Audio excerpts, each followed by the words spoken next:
Sometimes the truth is stranger than fiction, and today I'm going to share 3 stories that demonstrate that. But before we get into today's stories, if you're a fan of the strange, dark, and mysterious delivered in story format, then you've come to the right place because that's all we do, and we upload 3 or 4 times every week. So if that's of interest to you, please invite the like button to come over your house and play Mortal Kombat. And when they do, play real Mortal Kombat and uppercut them into the ceiling. Also, please subscribe to our channel and turn on all notifications so you don't miss any of our weekly uploads. Alright, let's get into today's stories. In 2013, Jim Stauffer's mother finally passed away from Alzheimer's disease at the age of 74. Her doctors told Jim that her disease had mutated in a way they had not seen before, and they asked if he'd be willing to donate her body so they could study her brain. Jim felt like his mother would want him to say yes, and so he agreed. But for a variety of administrative reasons, the neurologists couldn't actually accept Jim's mother's body. At this point, Jim was really bought into the idea that his mother's brain was going to help other patients, and so while he couldn't donate her body to these neurologists, he could donate her body to the Biological Resource Center in Phoenix, Arizona. This center would take dead bodies and then extract parts of them for scientific research, and then would cremate the rest of them and return the ashes to the family. Jim gave his mother's body to the center, and when he filled out the paperwork, he indicated that her brain should be extracted for Alzheimer's research. After filling out the paperwork, Jim left, and 10 days later, he received a wooden box in the mail that contained his mother's ashes. There was no note attached to the box explaining exactly what was done to his mother's body, but Jim assumed they did what he asked. A year later, that Biological Resource Center was raided by the FBI after accusations they were selling these donated bodies for profit. During the FBI's investigation, they uncovered that yes, the center had been doing that and had sold at least 20 bodies to the US Army for various experiments. And one of the bodies that was sold was Jim's mother. She was sold for $5,893. The FBI told Jim she had not been used for Alzheimer's research. Instead, she had been strapped to this device that resembled a chair and then had a bomb detonated underneath her. The Army was trying to understand the effects on the human body when a vehicle is hit by an IED. The ashes Jim received in that wooden box he got in the mail were only from his mother's hand. The rest of her body was unrecoverable. Also, during this FBI investigation, they found inside the center there was a man's body on the wall with a female head sewed onto it. It appeared to be a trophy. Jim, along with 19 other families, sued the center, and finally, in 2019, they were awarded $58 million in damages. The center no longer is in operation.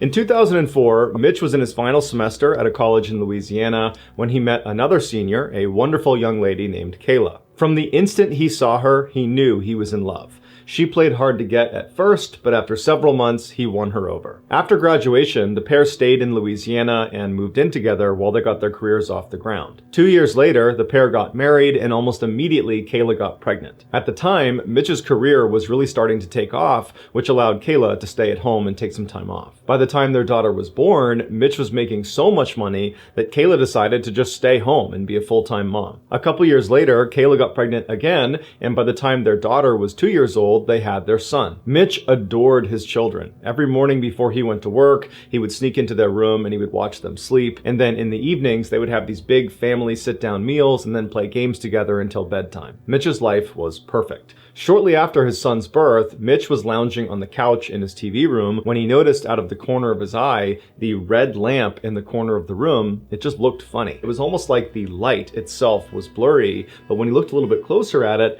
the entire lamp looked blurry.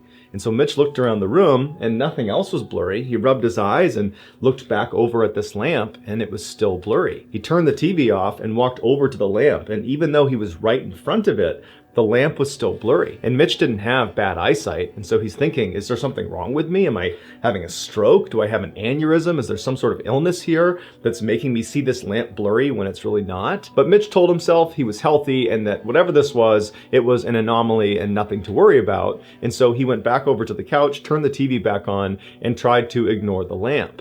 But as he was watching TV, out of his peripheral vision, he couldn't help but notice this weird blurry lamp. And so finally, he turned the TV off again, and he turned to look at this lamp. And now, in addition to being blurry, it appeared to be upside down. Now Mitch was genuinely concerned that there was something wrong with him, because again, nothing else in the entire room was blurry or upside down. It was just this lamp. And so a few minutes later, his wife and his kids came home, and Mitch decided he would not tell them about this lamp. He didn't want to alarm them. He figures he will get to the bottom of this blurry lamp, and then he will tell his wife and kids. And so that night, the family has a sit-down meal, and then afterwards they play some games together, and then everybody goes upstairs and goes to sleep. But after everyone had gone to sleep, Mitch was just laying in bed thinking about this lamp. And so finally, he snuck out of his bed and went downstairs to the TV room, and he sat on the couch, and he just stared at this lamp. And for hours and hours, he just fixated himself on this lamp, watching it kind of morph around and turn upside down and get blurrier and blurrier by the second. The next day, Kayla found Mitch lying on the couch, passed out, and she asked him if he was okay. And again, Mitch didn't tell her about this lamp that was still blurry. He just told her that he wasn't feeling well and he was not going to go to work that day. But Mitch didn't go to work for 3 more days. He just sat on the couch and stared at this lamp. And Kayla obviously picked up on this strange behavior and kept poking and prodding to get more information about what was going on, but Mitch never told her the truth about this lamp. He just kept telling her he felt sick. She urged him to go see a doctor, but Mitch told her it would be fine, he'd get better. And then over time, as this lamp continued to morph and get bigger and get stranger and stranger, Mitch suddenly was unable to respond to his wife. He became totally unresponsive. And so obviously his wife became desperate and called the doctor. And as she's on the phone with the doctor trying to get advice about what to do, Mitch realizes the lamp is now growing in leaps and bounds. And before long, the lamp is the entire size of the room, and all he can see is the red color of this lamp. And then Mitch starts to hear these voices, these screams coming from somewhere in the distance. And then he feels this blinding pain in his head. And then he opens his eyes and he looks up and he sees he's laying on the sidewalk next to one of the buildings at his college in Louisiana. And surrounding him is this crowd of people with wide eyes that are staring at him. Mitch had no idea what was going on, and so he naturally just began scanning the crowd, looking for Kayla and his kids to try to figure out, how he got here. But before he could ask any questions and before he could find his wife and kids, a police officer ran through the crowd, picked him up and ran him over to his police car, put him in the back, and then began driving away. And so while Mitch is in the back of this police car, he turns to the officer and he says, "What's going on?" And the officer would tell him he was attacked by a huge college football player. He got hit in the head and he fell backwards and he hit his head again and he fell unconscious. Mitch asked the officer where his wife and kids were, and the cop said he had no idea. And that's when it clicked for Mitch. The lamp wasn't real. Neither was his wife, neither was his daughter, neither was his son, neither was his life.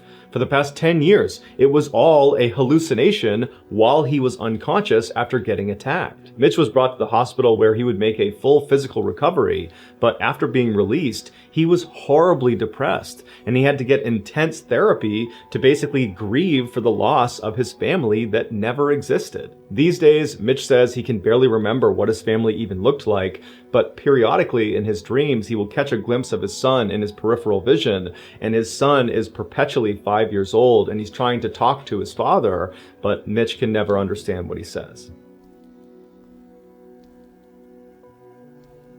In 2007, Brett Ryan was a charming 26-year-old man living in Toronto, Canada. He was known as an extremely friendly guy who was always smiling ear to ear with his trademark grin. In his spare time, he could be found at children's hospitals reading to sick kids, or at the community center volunteering as an umpire for Little League baseball games. But behind his seemingly perfect exterior, behind the scenes, Brett was struggling. He had to move back in with his parents after dropping out of college and racking up over $60,000 of debt. While his friends graduated college and went on to begin their careers in medicine and finance and education, Brett was only able to get a job as a part-time house painter. Brett felt like he had a lot of potential that he was squandering, but he felt like the debt that he had racked up was really his roadblock between him and the life he was supposed to have. And so instead of working hard and making some money to pay down his debt, he decided to come up with an absurd get-rich-quick scheme that actually kind of worked. On October 20th of that year, Brett walked into a bank near his home, and he had hospital bandages wrapped around his head and his face, and his left arm was in a sling. And he walked up to one of the tellers and he handed her a note that just said, "I have a gun underneath this sling, give me $2,000. And the teller very quickly complied, and she gave him a little over $1,000. That was all the money she had. And Brett took the money, turned around, and calmly walked out of the bank. And he got in his car and he got home, and he was totally exhilarated, and he's half expecting the police to just show up at his front door, but they never did. He was never caught. And after that, he was hooked. For the next 8 months, Brett robbed a dozen other banks in the area, stealing almost $30,000. He became so confident in his ability to steal without getting caught that he began dressing up in these ridiculous outfits that included this huge, obviously fake beard. And in fact, the media dubbed him the fake bearded bandit. The reason Brett wasn't getting caught is because the police would get his fingerprints at the crime scene, but because he did not have a criminal record, his prints were not in the database. And so the police basically just had to set up and hope to catch this guy in the act. And in the summer of 2008, they finally would catch the fake bearded bandit. At Brett's trial, dozens of his friends wrote letters of support to the judge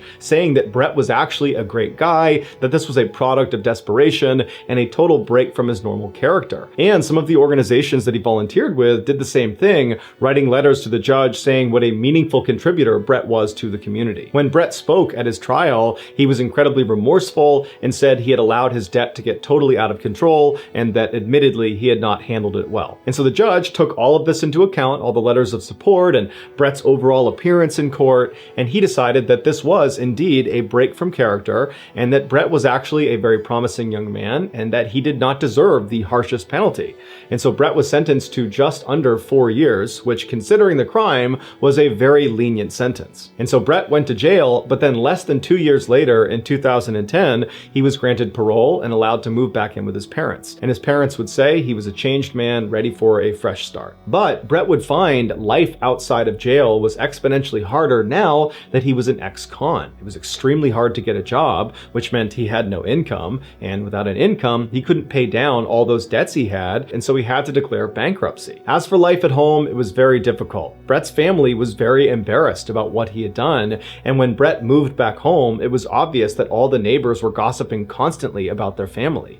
And so Brett and his family actually moved to another Toronto neighborhood just to get away from all of that. But once they settled into this new neighborhood, Brett really knuckled down and decided he was going to get his life together and he was going to do it all on his own. And so he applied to dozens and dozens of jobs all over the place, and finally he was able to get some low-paying work in retail. It wasn't great, but it was a start. And so Brett began working countless hours at this really low-paying job, and his parents noticed how hard he was working to try to get his life back together, and so they decided they would help him out financially so he could re-enroll in college and finish his degree in biophysics. While Brett was in school, he met a woman named Kristen who had a full-time job and lived in this beautiful home, and by and large, she had the life that he wished he could have. And the two of them quickly fell in love, and Brett told her about his criminal past as the fake bearded bandit, and she accepted him, and she didn't judge him, and she said, "I still love you, I still want to be with you." 2 years later, Brett moved out of his parents' house and into Kristen's house, and for once in his life, he felt like his life was going the way it should be. Then, a year later, tragedy struck when Brett's father passed away,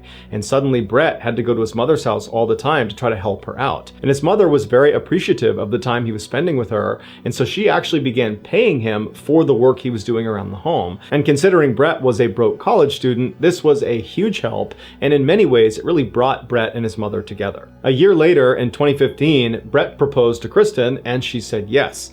But at the same time, school was getting overwhelming for Brett, and he dropped out. But he was too embarrassed to tell his fiance or his family because everybody thought he was on the right path and he didn't want to explain why he had dropped out, and so he just pretended to still be in school. Then in the spring of 2016, when Brett should have been graduating, he got a very lucky break when a big tech firm in Toronto offered him a job. On paper, Brett should not have gotten this job. He wasn't qualified, he didn't have a degree. But in getting this job, Brett was able to tell his fiance and his family that he had just graduated college and and that was how he was getting this job. His family and his fiance were a little confused why they weren't invited to his graduation ceremony, but nonetheless, they were very excited for him and they took him out and they celebrated. Then, a week after Brett accepted this job, the tech firm rescinded their offer when they discovered Brett was in fact the fake bearded bandit. Now, Brett panicked because this job represented this perfect piece to his web of lies that allowed him to pretend he had his degree and that everything was so great, and so he couldn't possibly tell his fiance and his family that he didn't get this job. And so he decided he would just lie and pretend to go to this job every day. Meanwhile, Brett's mom began bragging to all of her new neighbors about her son Brett, who had really turned his life around. He graduated from college, he got this great job, he's got a beautiful fiance, he's got this wonderful home. Everything is just going great for Brett. At first, Brett was able to push the guilt out of his subconscious and just live this ridiculous lie, but as his wedding day approached, the weight of all these lies and the guilt he felt, it became overwhelming, and practically speaking, he was worried about how he would explain to his new wife why he had no income despite having this full-time job. And so he went to his mother and he told her the truth about dropping out of college, about not getting that job offer, and then he said, "Can you keep all of this a secret? And can you give me a whole bunch of money so I can keep living this lie?" And she said, "No. And in fact, you need to tell your fiance that you're lying or I will." This was the worst case scenario for Brett and one that he was not prepared for. He really thought his mom would be like, "Yep, let's do it. Let's keep this thing going." But when she didn't, he didn't really know what to do. He believed if Kristen found out the truth, she would leave him and that would ruin his perfect life. And so he decided he would not tell Kristen. Instead, he would kill his mother. Because he was an ex-con, he couldn't buy a firearm. However, he could buy a crossbow. And so he ordered his crossbow, he watched a couple YouTube videos about how to operate it, and then on one of his trips to his mother's house to help out, he stashed the crossbow and some arrows on a shelf in her garage. Then, when he got home, he began designing these bizarre contraptions that were built out of fans and pulleys and broomsticks that, when turned on, would move around the room and click on his keyboard and turn his phone off and on. It was designed to help him build an alibi when he was out committing murder. His devices would be turning on and off again, giving the impression that he was at home the whole time. On August 25th, 2017, all his preparations were done. He woke up early that morning and he began getting ready for his fake job. At the same time, Kristen was also getting ready for her real job, and then at 7:30, when they were both ready to go, they hopped in their respective cars and headed out for the day. But Brett slowed down at the end of the street and waited for Kristen to disappear around the corner. Brett turned back, went back into his house. He went up to his room and turned on all of his bizarre alibi contraptions that he made sure were turning off and on his devices correctly. And after a while, once he was confident these devices would work, he hopped in his car and he drove over to his mother's house. He got there around 10 a.m. He walked inside and his mother was sitting in the kitchen, and he approached her about changing her mind about telling the truth to Kristen. But his mother was staunch and she said, "No, I'm going to tell her before your wedding unless you do." And so their exchange got really heated, and before long, his mother actually called one of his older brothers, Chris, to come to her house and talk to Brett to defuse this situation. Brett was furious and stormed out of the kitchen. He grabbed the door that led into the garage, and he stormed in to try to get his crossbow off the shelf. But his mother followed after him. Now, the crossbow had not been loaded when he put it up on that shelf, and Brett was not very good at loading it, and it would take several seconds to actually do it. So he's thinking to himself, when I pull that down and begin loading it, she's gonna see the weapon and she's gonna run outside before I can get to her. And so when he reached up, he didn't grab the crossbow, he grabbed the arrows. And in a swift motion, he pulled them down, re-gripped them like a knife, faced his mother, and began attacking her viciously. She fell backwards and a shelf actually landed on top of her, pinning her to the ground. At which point Brett seized the opportunity, he got up, grabbed a piece of nylon, he wrapped it around her neck, and he suffocated her. As soon as she was dead, Brett pulled her out from under the shelf and dragged her to the side of the garage. He put the shelf back up, and then he began loading his crossbow because he knew Chris, his older brother that his mother had called, was going to be here soon. And so he hid behind the door inside of the garage and just waited. And at some point, he heard Chris's car pull into the driveway. Chris walked into the house, he yelled for his mom, he yelled for Brett, but he didn't get a response. And eventually, Chris made his way to the open door leading into the garage. He stepped inside, and as soon as he did, Brett silently got up behind him, and he fired one shot directly into the back of his neck, killing him instantly. Brett took Chris's body and piled it on top of his mother's, and as he was putting a tarp over top of them, he heard another car pulling into the driveway. It was his younger brother, AJ. Now, at this point, Brett knows he is in too deep and he has to finish the job, and so he doesn't have time to load his crossbow, and so again, he just grabs one of the arrows and he walks outside and he sees AJ getting out of his car and he runs up to him and he jabs the arrow into his brother's neck. So they're fighting in the driveway. Meanwhile, Brett's other brother, Lee, who's actually in the house sleeping, he wakes up to the sound of this commotion outside in the driveway. He looks out the window and he sees his brothers fighting, and so he runs downstairs and he comes outside, and at this point AJ is laying on the ground and he's basically motionless, and Brett is standing over him, and Brett turns and he sees Lee in the doorway and he runs off after him. Lee sees his brother running at him and just turns and runs into the house, but he only gets a few feet before Brett jumps on top of them, and then the two of them have this vicious fight where Brett is trying to stab him with the arrows, and they're basically both fighting for their lives. And at some point, after Lee suffered several very deep cuts, he manages to throw Brett off of him, and he runs outside to his brother AJ, who's now crawled all the way to the street. And in fact, AJ had managed to flag down a neighbor and got his neighbor to call the police. As for Brett, after Lee had managed to fight him off and ran outside, he knew he was done. And so instead of chasing his brother outside, he put his arrow down and he walked into the kitchen. He opened up the fridge, he took a bottle of water out, he left the fridge door open and just walked out to the front steps and sat down and drank his water while he waited for police to show up. When they did arrive, his brother AJ died before they could save him. As police were arresting Brett, he kind of casually said, "Yeah, I should have taken AJ to the hospital, I could have saved him. And the other guys in the garage are dead, crossbow to the head, it was me." In court, Brett was extremely remorseful and pled guilty to all of his charges. The judge told Brett that he was appreciative of the fact that he was taking full ownership of his heinous crimes, and that in many ways he was a victim too, a victim of this huge web of lies that Brett just couldn't get out from under. But nonetheless, Brett was given 3 consecutive life terms, one for each of the murders he committed. The only surviving family member, Lee, the brother who was attacked last, managed to run outside and escape Brett. He said that his life was shattered that day and that he can barely go outside because of his extreme post-traumatic stress. So that's going to do it, guys. If you found the secret in today's episode, let us know in the comments what it is and where you found it, so give us the timestamp. And if you're the first to do that, we will pin you at the top of the comment section. If you enjoyed today's video and you haven't done this already, please invite the like button to come over and play Mortal Kombat with you, and when they show up, play real Mortal Kombat with them and uppercut them into the ceiling. Also, please subscribe to our channel and turn on all notifications so you don't miss any of our weekly 3 or 4 video uploads. If you want to get in touch with me, you can direct message me on Instagram or on Twitter. My username for both platforms is the same, it's JohnBallen416. I also have a ton of content over on TikTok where my username is MrBallen. I also have a second YouTube channel called MrBallen's Shorts, where I post random short videos and lost episodes. If you have a story suggestion, please submit it to our subreddit just called Mr. Ballen. It's linked in the description below. So whether I see you on Instagram, Twitter, TikTok, Reddit, YouTube, or some combination, just know that I really appreciate your support, and until next time, that's gonna do it. See ya. There are a few graphic and distressing details that are revealed at the end of this story. Viewer discretion is advised. But before we get into today's story, if you're a fan of the strange, dark, and mysterious delivered in story format, then you've come to the right place, because that's all we do, and we upload 3 or 4 times every week. So if that's of interest to you, please replace the like button's eye drops with Egyptian fox urine. Also, please subscribe to our channel and turn on all notifications so you don't miss any of our weekly uploads. All right, let's get into today's story.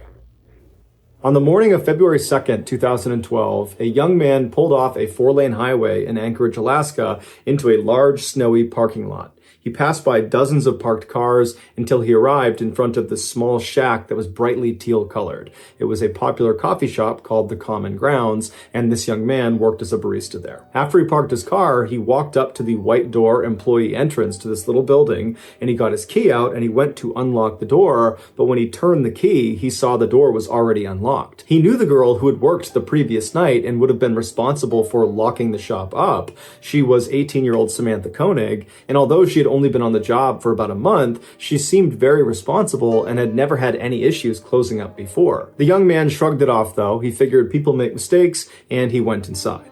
Right away, he noticed that a couple of things just seemed out of place. It was like Samantha must have just left in the middle of her shift without even attempting to clean up. There were napkins on the ground, there were towels out, there were cups still out. And so as this young man is walking over to the cash register to unlock it, he's running through scenarios in his head about how Samantha could have been so sloppy. And then he reached down with his register key, and just like the door, the cash register was already unlocked. When he pulled the tray out, all the money was gone. And that's when he knew they had been robbed. And so he called his boss. The night before, Samantha had asked her boyfriend, Dwayne, to pick her up after her shift at the common grounds. Dwayne arrived in front of the kiosk at about 8:30 p.m., which was 30 minutes after her shift should have been over. Dwayne had gotten held up at his job, which is why he was late. And so when he gets there, Dwayne looks around the parking lot and he doesn't see Samantha anywhere. He sees the coffee shop itself is totally dark and looks like it's been closed up for the night. And so Dwayne gets out of his truck into the freezing cold night air, and he walked up to the window of this coffee shop and he pressed his face up to the glass to look inside,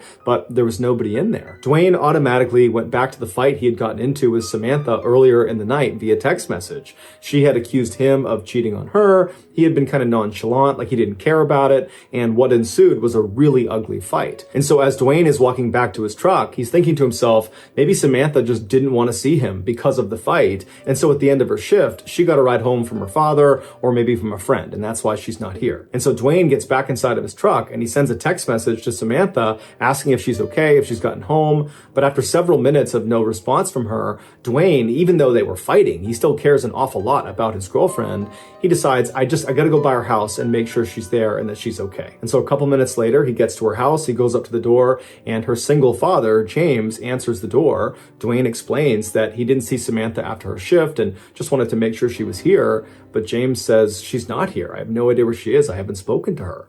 And so the two men go into James's kitchen, they sit down, and they start texting and calling Samantha to try to figure out where she is. And after a couple of minutes, Dwayne's phone lights up, and it's a text message from Samantha. And the message clearly indicates that she's still very upset with Dwayne, but she's saying that she needs some time to think and that she's going to be with some friends for a couple of days, and would he, Dwayne, let her father know where she was. And so Dwayne shows James the text message, and Samantha's father looks at it, and he's thinking to himself, this is very uncharacteristic of Samantha. He had raised Samantha since she was 2 years old, and they were very close. They shared everything with each other. It didn't make any sense that she wouldn't contact him directly to say that she was going to be out with friends for a couple of days. And it didn't make sense that she would ignore all of his phone calls and text messages when clearly he was worried about her. The two men stayed up super late, calling and texting, hoping to get more information from Samantha, but she never responded. She never texted back. And so the following morning, when neither man had gotten any more messages from Samantha, James went to the Anchorage Police Department and filed a missing person report for his only daughter. After receiving this missing person report, an officer with the Anchorage Police Department called the owner of the Common Grounds coffee shop to ask about Samantha. And the owner actually said they just got a call from their barista that was working at the kiosk that morning, and they had informed them that apparently there had been a robbery and no one can get in touch with Samantha. No one knows where she is. The owner told the police officer that as soon as she got her hands on the security footage from the night before, she would send it over to the police department. While the police waited for this footage, some officers began calling Samantha's friends and other family members to see if they knew where she was, but no one had heard from her and no one knew where she was. No one had any information. Some other police officers headed over to the Common Grounds coffee kiosk to get a look at it for themselves. And when they got there was no sign of a struggle outside or inside the kiosk, and inside, underneath the counter, was a panic button that had not been pressed. And so even though Samantha's father thought there was something odd about her final text message, the police began operating under the theory that Samantha had robbed the kiosk and then left of her own accord. But what confounded police was how Samantha actually physically got away from the coffee shop. She didn't have a car that night, and she couldn't have just walked away because the weather was way too miserable and cold outside, and Anchorage is just not really a walkable city. And so if Samantha was telling the truth, that she was just taking a couple of days to be by herself with some friends at their place, then why didn't any of her friends know where she was? This question was answered later that day when the owner of the coffee shop made the security footage available. The footage, which has no audio, picks up around 8 p.m. on February 1st, 2012, which was the night Samantha went missing. It shows Samantha inside of the kiosk. She's working alone, she's cheerful, and she's busy. And then at some point, someone that we can't see, they're outside of the camera's range, comes up to the window and orders a drink. Samantha clearly turns to them, acknowledges their drink order, and turns and begins making this drink. And then after she's done making it, she turns to give it to this person, and immediately Samantha steps back and puts her arms up. And then seconds later, she reaches over and turns off the lights inside of the kiosk, and then she gets down on her knees with her back to the window. She stays in that position, not talking, not moving, for about a minute before she slowly stands up and walks down the kiosk towards the cash register. She opens it up, she scoops some money out of it, then she walks back to the window and appears to hand it to a shadowy figure on the other side of the window, and then Samantha turns, kneels again with her back to the window. 2 more minutes go by before this person outside the window leans their entire upper body inside of the coffee shop. They reach down and they appear to tie Samantha's hands. Now, because it was dark inside of the kiosk, the footage winds up being extremely grainy, and there's no way to identify who this figure is. Although it's fairly obvious that it's a male. He's wearing a big sweatshirt and he's got a hat pulled down low over his face. After this mystery man is done tying Samantha's hands, he leaps through the window and then shuts the window behind him. And then he stands Samantha up, he puts a gun into her back, then he marches her out the employee door and then out across the lot, all the way to a white pickup truck where he puts her inside and they drive off. Over the next couple of days, the police and also the FBI, who had been called in to be a part of this investigation, they just kept hitting dead end after dead end because there was no evidence. All they had was the surveillance footage that was too grainy to tell who this guy was that took Samantha. Meanwhile, Samantha's father, James, had rallied the support of nearly all 300,000 people that lived in Anchorage to go out and look for his daughter.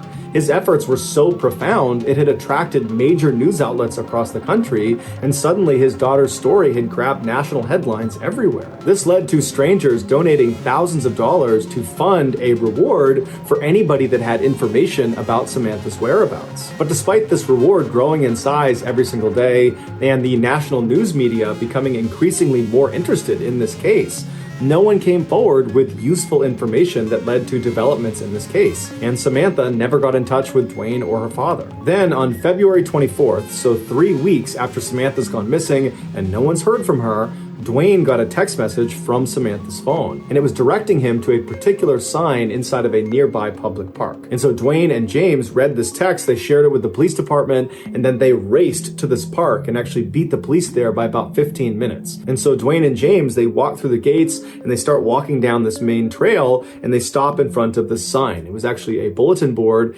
and tacked on the bulletin board was a Ziploc bag, inside of which was a typed ransom note, and on the ransom note, literally Xeroxed onto it, was a black and white photo of Samantha. And in this photo, Samantha looks kind of dazed, like she's got a blank expression, and she's not really looking at the camera, she's looking just to the side of the camera. And then in this picture, a man is holding a copy of the Anchorage Daily News newspaper that's dated February 13th, 2012. This was a proof of life photo where Samantha's captor was holding up that newspaper to indicate that Samantha was alive as of February 13th. And so to everybody involved in this case, including Samantha's father, even though this is still not a good situation at all, it was kind of a relief to know that at least as of last week, Samantha was alive. As for the demands of this ransom note, James was told to deposit $30,000 into his daughter's account immediately, and if he did that, she would be released 6 months later. As advised by the FBI, James deposited a portion of the ransom money into his daughter's account, and then the FBI just waited and watched, because they knew if anyone tried to withdraw money from that account, they could track where the card was. A few days later, 3 separate withdrawals were made within Anchorage, but each time the FBI got a notification about one of these withdrawals, they would rush to the scene, and whoever it was that had tried to make this withdrawal was long gone. When they pulled the security footage from these 3 different ATMs, the person that was making these withdrawals was a man wearing a ski mask and big sunglasses, so they had no way to identify him. After these withdrawals, the account went silent for over a week, and in that time, there was no word from Samantha. Then on March 7th, more withdrawals were made, but they were in Arizona and then New Mexico and then in Texas. Again, authorities would rush to these ATMs, but they would get there right after the masked man with sunglasses had just left. But there was a break this time. In one of these surveillance videos from one of the Texas ATMs, they spotted the car this guy was getting into before he left. And it was a small sedan, it was a white Ford Focus, and they saw him leave going east on a Texas highway. And so authorities in Texas were told to look out for this particular car in this part of Texas. And sure enough, on March 13th, a Texas patrolman spotted the car sitting in a hotel parking lot. He waited nearby until a man in his 30s walked out of one of the hotel rooms, walked down and got inside the car, and then this patrolman just kind of followed him and looked for any reason to pull him over. And as he had his radar gun on this guy, he noticed he was going 2 miles per hour above the speed limit, and so he pulled him over. The patrolman got out, he walked up to the driver's side window, the window was already down, the man was very calm. The patrolman asked him for his license, and the guy handed him an Alaskan license. His name was Israel Keys, he was 34 years old, and he lived in Anchorage. The patrolman knew this was the guy. He called in backup, and before long they were searching Keys' car, and in the trunk they found a ski mask along with other clothes that matched the description of the guy who was making withdrawals from these different ATMs. They also found a gun, as well as Samantha's cell phone and debit card. After Keys was arrested and was brought into custody, he denied having any involvement with Samantha's disappearance. But after being presented with the overwhelming evidence that suggested otherwise, he caved and said yes, he would tell them the full story of what happened to Samantha, but they had to get him an Americano coffee, a peanut butter Snickers, and a cigar. Once he had said items, he began to speak. And what he said was so disturbing and so graphic, the FBI still has not released the full transcript of his confession. Here is the version of events based on what was made public. On February 1st, 2012, Keys decided he was going to rob the Common Grounds coffee kiosk. He walked up to the window expecting there to be some teenager working inside, and he was right. It was Samantha. He asked her for an Americano, and while she turned to make his drink, suddenly his plan changed. Not only was he going to steal money from inside of this coffee shop, he decided he was going to steal Samantha from this coffee shop. When she turned back with his drink and handed it to him, he discreetly pulled his gun out and aimed it at her and told her this was a robbery. That's when she backed up and put her hands up, and then she turned around, he tied her hands, he jumped back inside, and then he said after he shut the window, he jammed napkins inside of her mouth so she couldn't make any sound, and then he marched her out the door, outside, into his car, and they took off. Once they were in the vehicle, he pulled the napkins out of her mouth, and he told her if she tried to escape or if she tried to flag anybody down that he would just kill her. And so he said she was very obedient, she was obviously very scared, but she was trying to do her best to stay composed. At some point, Keys reached over and took her phone and sent that text message to her boyfriend informing him that she was going to be spending a couple of days with friends and that he should tell her father. And then Keys told Samantha he was going to be holding her hostage and trying to extract some ransom money. Samantha told Keys that her family was very poor and that he wouldn't get much money out of them. To which Keys said, "Don't worry about it. I know they'll raise money and they'll come up with it somehow." Then they drove around Anchorage for several hours, periodically stopping so Samantha could get out and relieve herself, other times so Keys could smoke a cigar. Then around midnight, Keys made his way back to his house and he pulled into the driveway and he turned to Samantha and he had her go in the back seat and lie down. Then he put some tarps over her and he told her if she tried to escape, he would kill her. And then Keys got out and he walked inside of his house where his 10-year-old daughter and his girlfriend were fast asleep. And in just a few hours, Keys and his daughter were scheduled to go to New Orleans for a 2-week-long luxury cruise. Keys left his house and went back to his car. He put a blindfold on Samantha and then led her down the driveway to his shed. Once inside, he sat her down on an upturned bucket in the back of the shed, and then he put a rope around her neck and he anchored each end of the rope to the wall so she was pinned to the wall. Then Keys turned his radio all the way up to make sure it masked any noise she might make, even though he reminded her repeatedly that if she made any noise, he would just kill her, and by and large, she was very obedient. And then he gave her a couple of cigarettes to smoke and told her it was going to be just fine, to just chill out, that he was going to get the ransom money from their family, and then as soon as that was done, he would let her go. He turned on some space heaters to keep the space warm, and then he left and locked the door. He walked back into his house and double-checked that his daughter and his girlfriend were still asleep. They were. Afterwards, he started drinking some wine and relaxing, and then after a little while, he got a cup of water and he went back out to the shed. He went inside and he gave the water to Samantha, and he said Samantha was very composed. She was obviously frightened, but she asked him, "Did you speak to my father? Did you figure out the ransom situation?" And Keys told her that, "Yes, I talked to your father, everything's working out fine. He's gonna raise the money, we're gonna get you out of here, everything's going exactly to plan. After that, he walked up to Samantha and he unscrewed the 2 anchors that were holding that rope up against her throat, and then he cut the zip ties on her wrist, allowing her to relax and sit forward and just kind of be at ease for a second. And it was very obvious that Samantha was relieved. Her nightmare was about to be over. But then seconds later, Keyes grabbed her really aggressively and tied her up all over again, this time much more thoroughly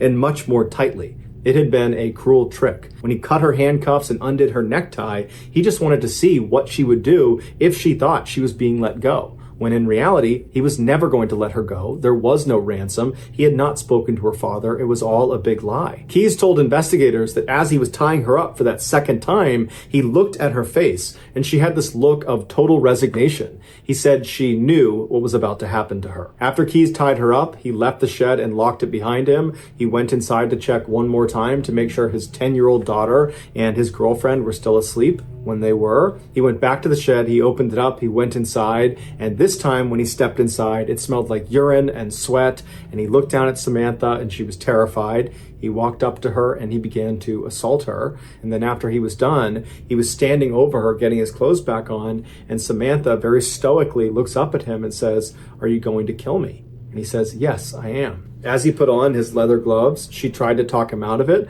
but he said there was no other way. Keyes would tell investigators that he was very impressed with Samantha's bravery. Shortly before 4 a.m., Keyes drove a knife into Samantha's back before choking her until she stopped moving. He told investigators that she never made a sound. After she was dead, Keyes left the shed and locked it behind him. He went into his house, he took a shower. Afterwards, he woke up his daughter and told her to start getting ready because they were leaving soon for the airport. While his daughter was getting ready, Keyes went back out to the shed, he went inside, he rolled Samantha's body up in a tarp and pushed her towards the back. He unplugged the space heaters, turned off the lights, turned off the music, and then double locked the shed and went back inside the house to make his daughter breakfast. At 5 a.m., a cab showed up at the house and Keyes and his daughter hopped inside and they made their way to the airport and then on to New Orleans, where they went on their 2-week-long vacation. After they got back, Keyes went inside of his shed, he unrolled Samantha from her tarp, and by his account, she still looked fairly lively, and so he dressed her in some new clothes, he put lots of makeup on her face, he braided her hair, and then he stitched her eyelids open, so it gave the impression she was alive and alert, and then he held up a copy of the Anchorage Daily News next to her,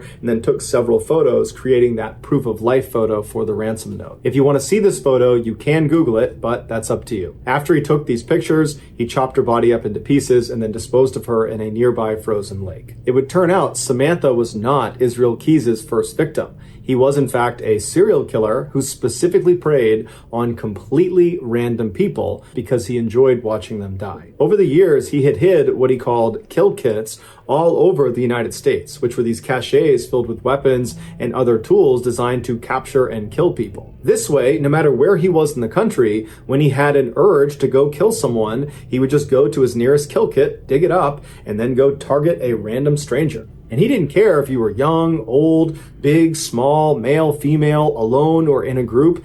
Everyone was a target of opportunity. Keyes told investigators that as soon as he saw Samantha inside of that coffee kiosk, instantly he knew he was going to kill her. Everything about the ransom, the robbery, all of it was just a lie to keep her in line, to give her some hope that she might get out of this alive. When in reality, the second she walked outside of the doors of that kiosk, she was dead. Keyes admitted to killing Samantha as well as an older couple up in Vermont, but he would take his own life in a jail cell in December of 2012 before he named any of his other victims. And so to this day, we have no idea how many people he killed. The best guess is 11 based on a drawing he made in his jail cell, but that's just a guess. So that's going to do it, guys. If you found the secret in today's video, let us know in the comments what it is and where you found it, so give us the timestamp. And if you're the first to do that, we will pin you at the top of the comments section.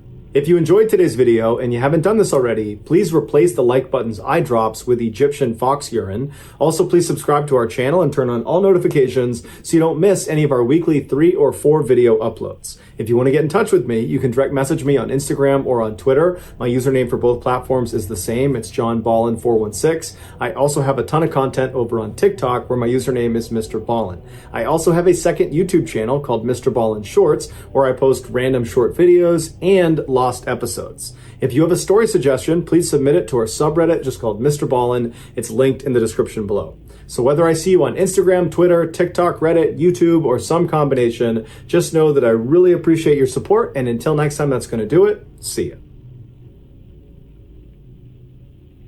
Sometimes the truth is stranger than fiction, and today we're going to look at 3 stories that demonstrate that. But before we get into today's stories, if you're a fan of the strange, dark, and mysterious delivered in story format, then you've come to the right place, because that's all we do, and we upload 3 or 4 times every week. So if that's of interest to you, please give the like button a metal tin of delicious Danish butter cookies and tell them it's your way of apologizing for the mistreatment over the past year. But be sure to replace the cookies with anthrax before you hand it over. Also, please subscribe to our channel and turn on all notifications so you don't miss any of our weekly uploads. All right, let's get into today's stories. In May of 2011, 27-year-old Michalina Lewandowska was surprised when she got a text message from her on-again, off-again boyfriend, 27-year-old Marcin Kasperzak. The pair had actually previously been engaged and had a 3-year-old son together, but they just could never seem to make it work for longer than a couple of months at a time. In the text message, Marcin was asking Michalina if he could take her shopping, something he knew she liked to do. As for Michalina, lately she had been turning down requests like this one from Marcin, and she was inclined to at first, but their son was already being looked after by her mother, and Michalina didn't have plans that day, and so she thought, you know what the heck? And so she said yes. So Michalina took a shower and got ready, and even put on her engagement ring that Marcin had given her, and then she waited by the door. A little while later, Marcin, who was an aspiring bodybuilder who had become addicted to taking steroids, showed up at her Huddersfield, England home. Michalina opened the door, Marcin came inside, and then as soon as the door shut behind him, he tased Michalina, he jumped on top of her, and then he bound and gagged her. And then once she was restrained on the ground with no idea what was going on, Marcin opened the front door and waved down to his car that was parked on the curb, and one of his friends, this 18-year-old named Patrick, came out and walked up to the house and came inside. And then Patrick and Marcin worked together to cram Michalina into this small, rugged cardboard box, and then once she was forced inside of there, they closed it up, taped it shut, and then brought the box down to the front of the house and put it into Marcin's trunk. And then Marcin and Patrick hopped in the front 2 seats of the car and drove off. Once they reached the outskirts of town, they parked in a parking lot right next to this huge forest. And from there, they took the box with Michalina inside of it and 2 shovels and walked into the woods. And at some point, they left the path and walked way away from where anybody would normally be until they felt like they were far enough away that no one would see them. And at that point, they put Michalina down, and then using their shovels, they dug a grave.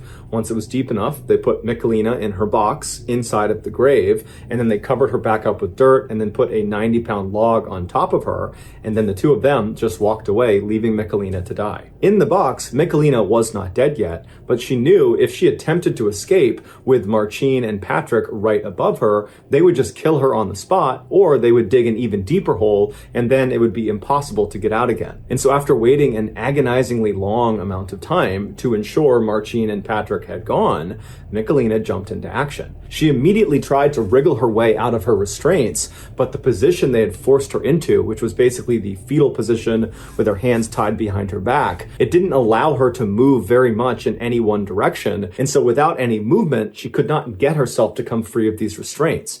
And so as she's struggling, trying to figure out what she's going to do, she realizes she had chosen to wear her engagement ring that Marcin had given her, something she never wore anymore, and she could potentially use the diamonds in the ring to cut through the tape that was keeping her wrists tied together. And so she began working that ring until finally she did cut through her restraints and her hands were free. And so she managed to force both of her arms right in front of her body, and then once they were in front of her, she immediately began scratching and clawing at the cardboard right above her. And eventually she scratched a hole in the box itself, and dirt began pouring in on her, and she was already very low on oxygen. She was fighting off unconsciousness by remembering that her 3-year-old son needed her, and she had no idea what Marcin was going to do to him.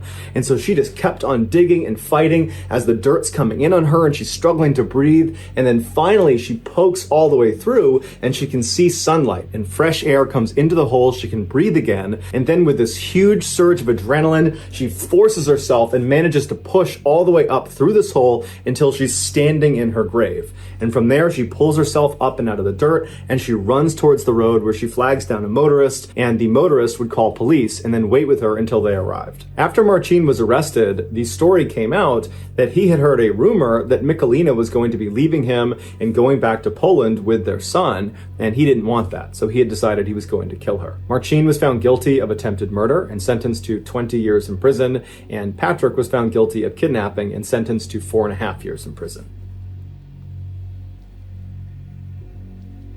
In 1932, Charlie Pollard was a 26-year-old farmer living in Macon County, Alabama, where 82% of the population at the time was African American, and they were all forced to live under the rules of a strictly segregated society. At the time, the United States was just beginning to crawl out of the Great Depression that had started 3 years earlier, but you wouldn't know it riding through Charlie's town. Like Charlie, many of the other residents in Macon County were completely dirt poor, and they lived in these wooden shacks with no screens on their windows, there was no furniture inside, and they would just throw some dirty rags on the ground to sleep on. On average, the men in the town that were lucky enough to have a job made less than $1 per day. So when Charlie heard a rumor that the government was going to be coming to town and giving free medical exams to all the African American men, Charlie was thrilled. He had never been to a doctor before, and he certainly wasn't going to turn down a free visit to one. And so a couple of days later, the rumor turned out to be true when a government health service worker showed up in their town and set up shop in their one-room schoolhouse. Charlie got in line with the hundreds of other men from Macon County,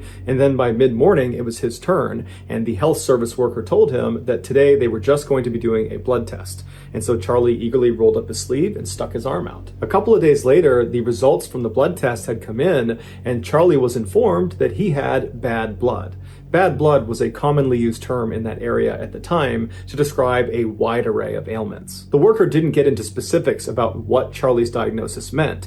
They just told him that in virtue of his diagnosis of bad blood, he was now eligible to join a government-sponsored medical treatment program. If he agreed to be a part of it, he would not only receive medical care for his bad blood, he would also receive free rides to and from the health clinic, he would get a free hot meal on examination days, and in the event he died during the program, his family would be given $50 if they allowed the doctors to perform a thorough autopsy on his body before they buried him. Despite not really understanding what it meant to have bad blood, Charlie decided to join the program, mostly because of those free meals and because he had a deep trust and respect of the government. And Charlie wasn't alone. About 400 other African American men from Macon County agreed to be a part of the program as well. At first, the program was everything they promised it would be. It was just a couple of low-key medical examinations with a nice hot meal, and then occasionally they would take some pills and have another blood draw.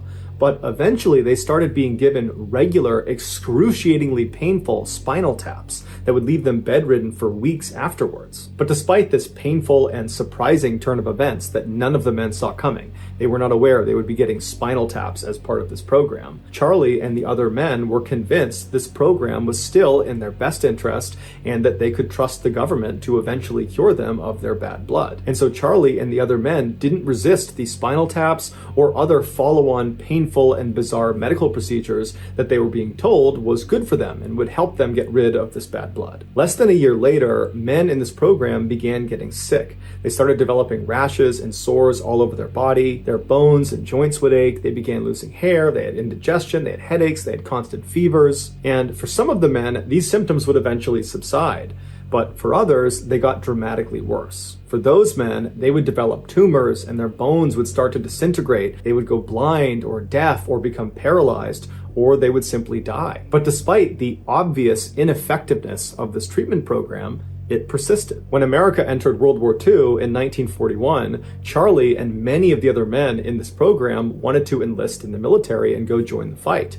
But when they went to enlist, they were told that as members of this special medical program, they could only receive treatment from the doctors in that program. And so they could not receive treatment from military doctors and therefore were disqualified from military service. While frustrated by this rule, Charlie and many of the other men still considered themselves to be very fortunate to be allowed to be a part of this program that was curing them of their bad blood. And Charlie specifically felt like he was one of the luckiest men inside of this program because his bad blood had not led to these terrible symptoms that his friends were experiencing. And so over the years, in between his medical appointments, Charlie got married, he had a child, he even managed to buy a little plot of land that he farmed on nearly year-round. Then, in 1973, so over 40 years after they began this medical program, Charlie and the other survivors of this program had their lives completely turned upside down. That year, a very junior assistant within the Public Health Service secretly mailed off all of the records of this Macon County medical program to the Associated Press. And then a couple of days later, the Washington Star newspaper ran this huge story on their front page that said syphilis victims in United States study went untreated for 40 years. It would turn out Charlie and the other 400 men in this medical program, they didn't have bad blood. That was just kind of a made-up term to get them not to ask any questions. What they had was syphilis, a deadly disease that ravages the human body in 3 stages that can unfold over a lifetime. And so these doctors that treated Charlie were not actually treating him. They knew he had syphilis. That was why he was even part of the program to begin with. When they tested his blood, they were trying to see who had syphilis in Macon County, and then they took those people and they entered them into this phony program, not to make them better, because this was not a treatment program. It was a US government-backed medical study of what happens to African American men with syphilis if their condition goes completely untreated for their entire lives. The leaders of the study did not care what happened to these men,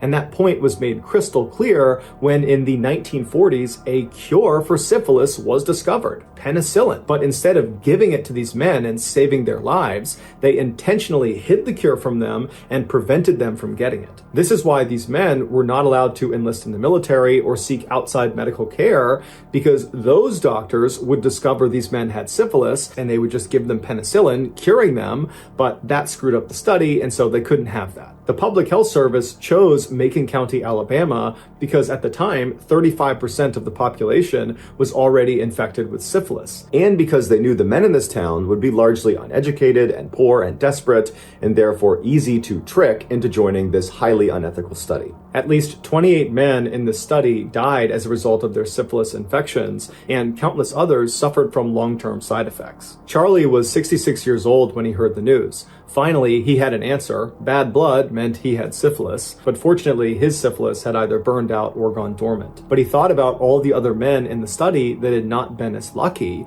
and Charlie felt so betrayed by the government. He and the rest of the men had no idea they were getting taken advantage of. Charlie got in touch with a lawyer who eventually sued the federal government, and in an out-of-court settlement, Charlie and the other 73 survivors of the so-called Tuskegee experiment were given $38,000 each as compensation. After the settlement, Charlie just went back to his simple life in Macon County, and then 27 years later, on April 29th, 2000, Charlie passed away at the age of 94.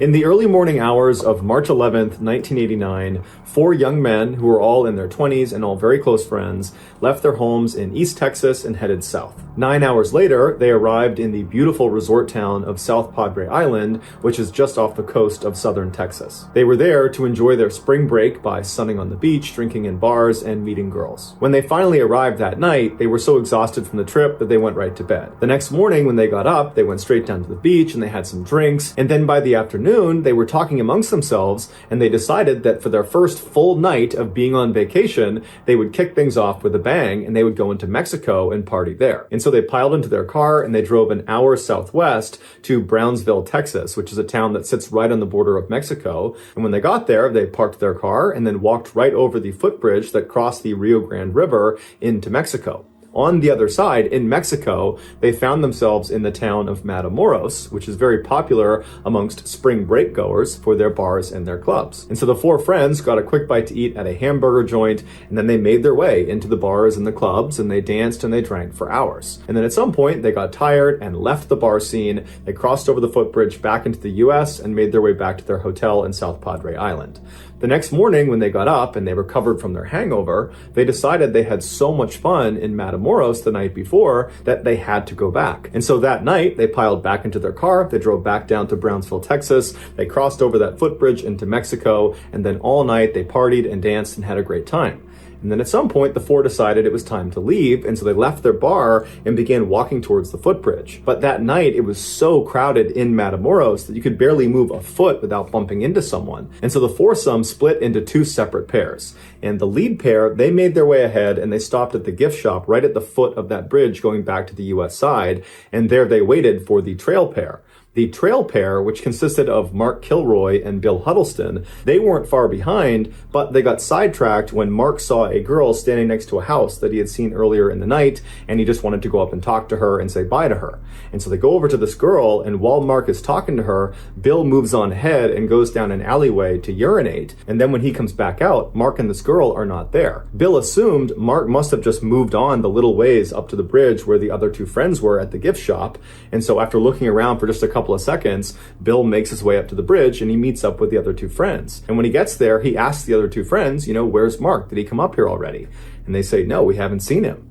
And so now the trio's a little bit concerned, but they're thinking, okay, he must be with this girl he had seen. And so they backtracked a little ways and they looked for Mark. They went back to where he had been talking to that girl, and again, he wasn't there. And so they decided, okay, he must have already crossed the bridge and made it to our car, and he's probably just waiting for us over there. And so the trio crosses over the bridge into the US side. They get to their car and Mark's not there. And so at this point, they are pretty concerned about Mark, but they eventually convince themselves that he must have just left with this girl and they probably are back at the hotel together. And so after a little while, the trio decides, let's just go back to the hotel. We're bound to find Mark. And so they drive all the way back to South Padre Island. They get to their hotel room and Mark's not there. But again, they tell themselves he's not here because he's probably with this girl in another room. And so they don't worry about him. They go to bed. But the next morning, when Mark still had not come back to the hotel room, they decide, you know what, something's wrong here. We have to tell police. And so they file a missing person report, but the police get so many of these about spring breakers who go missing in Matamoros that they don't really take them seriously at first, because typically the missing person will just show up 24 hours later with a horrible hangover and no memory of how they got back from Matamoros. And so the police were expecting this to happen with Mark, but after 24 hours, when Mark didn't show up with a bad hangover, they were convinced that something had happened to him. And American and Mexican police suspected foul play because Matamoros and the surrounding areas are not exactly safe for tourists, but they didn't have any leads, and so Mark's case languished. 3 weeks later, a drug smuggler drove through a police checkpoint without stopping just outside of Matamoros. And so the police pursued him, and this guy ultimately stopped at this secluded ranch up in the mountains. After the police arrested the smuggler, they noticed a ranch worker was standing nearby, and on a whim, they showed him a picture of Mark and said, hey, have you seen this guy? And the worker, despite being scared and not really sure what to do, he said to police, yeah, I have seen him here. The smuggler and his friends, they brought him here in handcuffs. And then the worker turned around and pointed up the mountain towards the shack that was about 400 yards up the mountain, and he said that's where they took him. And so authorities began walking up the hillside towards the shack, and when they got about 100 yards away, they saw this big metal cauldron sitting on the front stoop of the shack. And then when they got about 50 yards away, they were hit with this horrible smell of death and decay. And then when they got right up in front of the shack and could see inside of this cauldron and inside of the shack itself, what they saw was so gruesome and horrible that even the most senior and grizzled responding officers were totally shaken up by it. Under intense questioning, the drug smuggler that had originally led police up to the secluded ranch and the shack admitted that he was a part of a gang and that his gang had taken Mark. 3 weeks earlier, while Bill was urinating in that alleyway, Mark spoke to that girl he wanted to see, and then she went off, and then Mark was left standing alone waiting for Bill to come back. And while he was waiting, a man on the street parked in a red truck yelled out to him to come over. He needed help or something. He lured him to the truck. And so Mark went over to the truck, and then right when he asked the man, what do you need? Two men, one of which included this drug smuggler, jumped out from behind a building and tried to grab Mark and put him inside of this red truck. Mark was a very fit, big, athletic guy, and so he was able to fight the two men off and then took off running down the road. But he only made it about 2 blocks when another car full of gangsters showed up, cut him off, and then at gunpoint got him to come into the second vehicle. And so once he was restrained inside of this vehicle, they drove him out of the town of Matamoros onto some backcountry roads up into the mountains to this secluded ranch where they left him overnight in the car. The next morning, the gang members came back out and they wrapped duct tape around Mark's mouth and his whole face and his eyes. They just left a little slit around his nostrils so he could breathe, and then they pulled him out of the vehicle with his hands tied behind his back, and they walked him up the hill to that shack. This gang that had abducted Mark, that this drug smuggler was a part of, was more like a cult.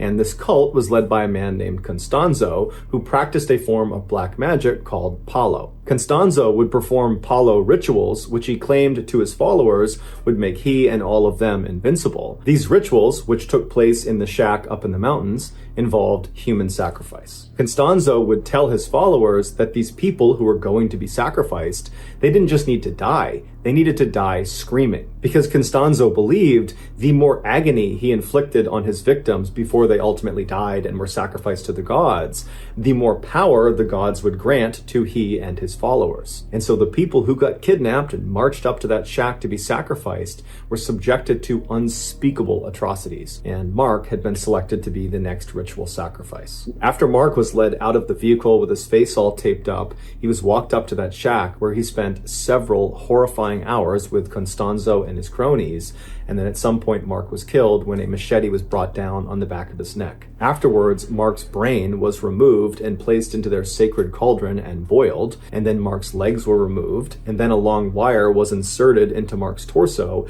and fished around inside of him until they hooked it onto his spinal column, and then they buried his torso and his legs, and they left that wire protruding from his body up out of the dirt. There was basically a lead poking out of the ground, and the reason they did that was because later on they could just pull on that wire and pull up Mark's bones and use his bones to make jewelry. Mark's body was one of 15 discovered in and around this shack. The total number of people that Constanzo and his cult ritualistically murdered is at least 16, but believed to be closer to 26. However, the police were not able to get the official number from Constanzo because Constanzo had his followers shoot and kill him before the police could get to him. 5 other cult members were ultimately convicted for their roles in the cult's murders, and they were each given a sentence of over 60 years in prison. So that's going to do it, guys. If you found the secret in today's episode, let us know in the comments section what it is and where you found it, so give us the timestamp, and if you're the first to do that, we'll pin you at the top of the comment section. If you got something out of today's episode and you haven't done this already, please give the like button a metal tin of delicious Danish butter cookies and tell them it's your way of apologizing for all the mistreatment over the past year. But be sure to replace the cookies with anthrax before you hand it over. Also, please subscribe to our channel and turn on all notifications so you don't miss any of our weekly 3 or 4 video uploads. If you want to get in touch with me, you can direct message me on Instagram or on Twitter. My username for both platforms is the same. It's JohnBallen416. I also have a ton of content over on TikTok where my username is MrBallen's. I also have a second YouTube channel called MrBallen's Shorts where I post random short videos and lost episodes. If you have a story suggestion, please submit it to our subreddit just called MrBallen. It's linked in the description below. So whether I see you on Instagram, Twitter, TikTok, Reddit, YouTube, or some combination, just know that I really appreciate your support, and until next time, that's going to do it. See ya.